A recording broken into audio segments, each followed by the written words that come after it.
ఉమ్మడి ఆదిలాబాద్ జిల్లాలో chairman vice చైర్మన్ల ఎన్నిక ఉత్కంఠ రేపుతుంది. మంచిర్యాల కార్పొరేషన్ కాంగ్రెస్ అభివృద్ధిలో టెన్షన్ నెలకొంది. మేయర్ పదవి ఎవరిని వర్తించనుందో కాసేపట్లో తేల్పనుంది. ఆసిఫాబాద్ మున్సిపాలిటీలో స్వతంత్రులు కీలకంగా మారారు. మొత్తం 20 వార్డులకు కాను బీఆర్ఎస్ 9, కాంగ్రెస్ 7 గెలిచాయి. 4 స్థానాలు ఇండిపెండెంట్లు గెలిచారు.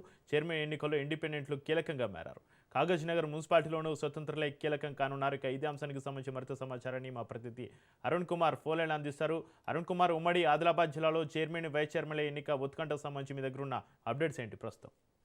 రైట్ చక్రి, ఉమ్మడి ఆదిలాబాద్ జిల్లా వ్యాప్తంగా కూడా మరికొన్ని గంటల్లో కూడా chairman vice chairman municipal chairman vice chairman ఎన్నిక అయితే జరుగుతుంది. ఇక ఈ నేపథ్యంలోనే మొత్తం కూడా ఉమ్మడి ఆదిలాబాద్ జిల్లా వ్యాప్తంగా కూడా ఉత్కంఠ అయితే నెలకొన్నది. ముఖ్యంగా కూడా ఉమ్మడి ఆదిలాబాద్ జిల్లాకు సంబంధించి కూడా ఇటు ఎక్కడ కూడా ఏదైతే ఇటు ఆసిఫాబాద్ కావచ్చు, మంచిర్యాల, ఆసిఫాబాద్ తో పాటు ఆదిలాబాద్, అదేవిధంగా కూడా ఖానాపూర్, బైన్సా తో పాటు ఆసిఫాబాద్, కాదునారు మున్సిపాలిటీ కూడా పూర్తి స్థాయిలో కూడా రాజకీయ పార్టీ కూడా మ్యాజిక్ ఫిగర్ దాటలేదు. ఇక ఈ నేపథ్యంలోనే ఇక్కడ ప్రతి మున్సిపాలిటీలో కూడా స్వాతంత్రాలు కీలకంగా మారిన ముఖ్యంగా కూడా ఆదిలాబాద్ కు సంబంధించి కూడా ఏదైతే ఆదిలాబాద్ మున్సిపాలిటీలో కూడా ఏదైతే బీజేపీకి 21 రావు, రెండు ఎక్స్ అఫీషియో మెంబర్లు ఇటు జేడం నాగేష్ ఎంపీ కావచ్చు, ఎమ్మెల్యే పాయల్ శంకర్ ఉన్నప్పటికీ కూడా అక్కడ కాంగ్రెస్, బీఆర్ఎస్, ఎంఐఎం కూడా జత కట్టినట్టు కూడా తెలుస్తా ఉన్నది. ఈ మూడు పార్టీలు కూడా కలిసి ఏదైతే ఇప్పుడు పీఠాన్ని కైవసం చేసుకున్న దిశ కూడా పావులు కలుపుతున్నారో తెలుసా. వీళ్ళందరినీ కూడా ఇప్పటికే కూడా స్వాతంత్రంలో ఉన్నటువంటి 5 ఎవరైతే వారు ఉన్నారో వాళ్ళందరూ కూడా చైర్మన్ కౌన్సిలర్ ఉన్నారో వాళ్ళు ఇప్పుడు ఏదైతే కాంగ్రెస్ క్యాంప్ లోనే ఉన్నట్టు కూడా తెలుస్తా ఉన్నది. ఏదేమైనప్పటికీ కూడా మొత్తం ఓవరాల్ గా కూడా ఏదైతే ఆదిలాబాద్ జిల్లాకు సంబంధించి కూడా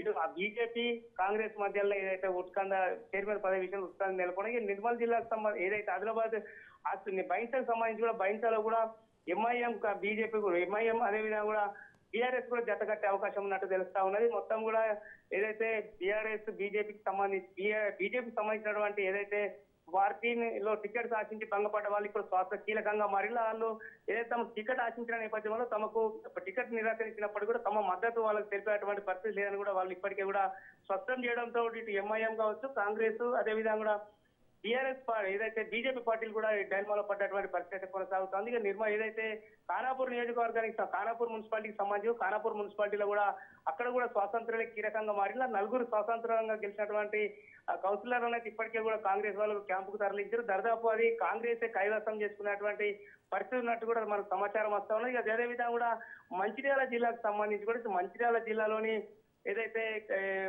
చెన్నూరు ఇప్పటికే కూడా కాంగ్రెస్ అది కైవసం చేసుకుంటుంది. కేతనపల్లి మున్సిపాలిటీకి సంబంధించి కూడా కేతనపల్లి మున్సిపాలిటీలో కూడా బీఆర్ఎస్ అయితే చైర్మన్ పీఠాన్ని దక్కించుకోనున్నది.